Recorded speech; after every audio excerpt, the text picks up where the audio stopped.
Welcome back. The doctors are in, and they're on a mission to help shore up the numbers of Black and female doctors who serve on the front lines in the healthcare industry. I want you to meet Dr. Sylvia Morris, Dr. Leah Matthews, Dr. Angela C.B. Walker, and Dr. Diane Boykin. But listen, these women are also committed to balancing work time and play time. So how do you make that balance when everybody knows doctors are always on call? Very carefully.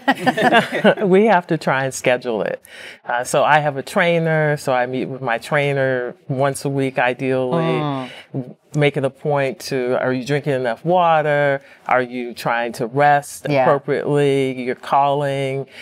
We have a text group, so even if you can't check in with a long conversation, a quick little text. You so being intentional. Checking in with each other.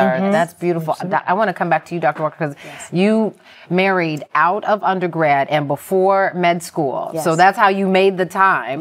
But how do you continue to juggle? Because, I mean, you guys essentially married as kids almost, right? We did. Well, luckily, my husband all along has been incredibly supportive. We've been married since we met in high school. I love that part. I just had to get that in there. We have. And, you know, marriage, no matter what you're doing, it is a difficult journey. So it's a work in progress constantly. But I've always had someone that's had my back in terms of my career and my dreams. So that I'm very, very grateful for. And we've got two beautiful daughters. We see. Grown. Absolutely beautiful. And we've asked for help. You know, when they were little, my husband had a career that was just as demanding as mine. So we used a nanny and had to get over the nanny guilt. Right. Good. No, we say it. It's real here. It's real. Because it can be asking for help, like you somehow are coming up short as a mom because you needed help. Like the husbands do when they have to ask us. Right. So, Dr. Matthews, for you, how do you balance, and how are you finding the love life and work life and managing all that? So I actually got married in medical school. Oh my so between goodness, the third year and fourth year. So we were college sweethearts, and so he went to Boston to grad school, and I was in D.C. So we had 3 years apart. So he came back, and we got married. So now I think for me, when my oldest child was younger, I had to change my work hours. And so I worked until 2, so I can go have time to be a mommy. I got to go take him to sports and pick him up and do this. So I had to make changes in my actual schedule so I can balance it all. So it was being intentional, I was being intentional. And Dr. Boykin, how about for you? Well, mine is interesting because when I started the medical school program, I was actually engaged to someone else. This is where the story gets interesting. Go ahead. But, you know, that was not the person for me. And so we broke up. And so then in medical school, I was just dating. And then I was introduced to my husband. And we dated while I was third year and fourth year medical student, and then when we got married when I was a first year resident. Oh my goodness! So you make the time, right? We make the time for the things that matter. And this year we're celebrating our 25th wedding anniversary. So happy anniversary! It's been a journey. How many years for you? 32. My goodness. I love it.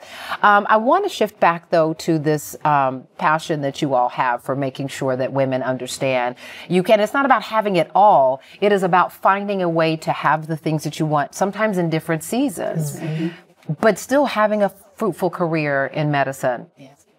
Yeah, I mean, we say it in the book, you can have it all, you just can have it all at once. And so you figure out where you are in that stage of life. So when my kids were younger, it's all about the kids. I'm taking them to the sports events, I'm taking them to wherever. And so then there are other things that get put on the back burner. So you have to be intentional. You make those decisions depending on where you are in life. And you explained doing the same thing. For you, do you hear when women say, I want to be a physician, but I'm afraid? Like, what do they say? I don't think I can push through. I don't think it just seems so hard. It's a long time. It's a huge commitment financially as well as sort of personally. And I'm like, either you want to do it or you don't. So if you want to be a doctor, this is a pathway to be a physician. And certainly we have 4 different ways, or really 5 with Dr. Osborne as far as how to do it, and it's going to look different for everyone, but have community and be intentional. Yeah, you're all so very consistent about the community and being intentional.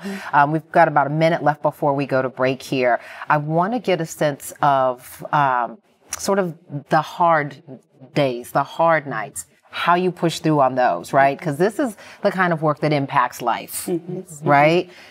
Anyone in terms of pushing through on the toughest days? Yeah, I could tell you. And, you know, as an OBGYN, when you're doing call, when my kids were younger, I worked a traditional 36-hour schedule, which means that I could have been on call for 24 hours, up all night, and then the next day go to the office, work, and then leave work, and then go to take care of my kids. Right. And it's around the clock. I didn't want my children to resent medicine and resent that medicine took their mom away. So I would, you know, just stay up and go to my son's Little League football game. Yeah, and so that I could be there for them in every aspect of their life. And then it's a sacrifice. And then as they're older now I have more time for myself. And that right there. Yes. that part, right? Yeah. All right, ladies, don't go anywhere. The doctors are going to share their more prescriptions and more great advice for living a healthy life when we return.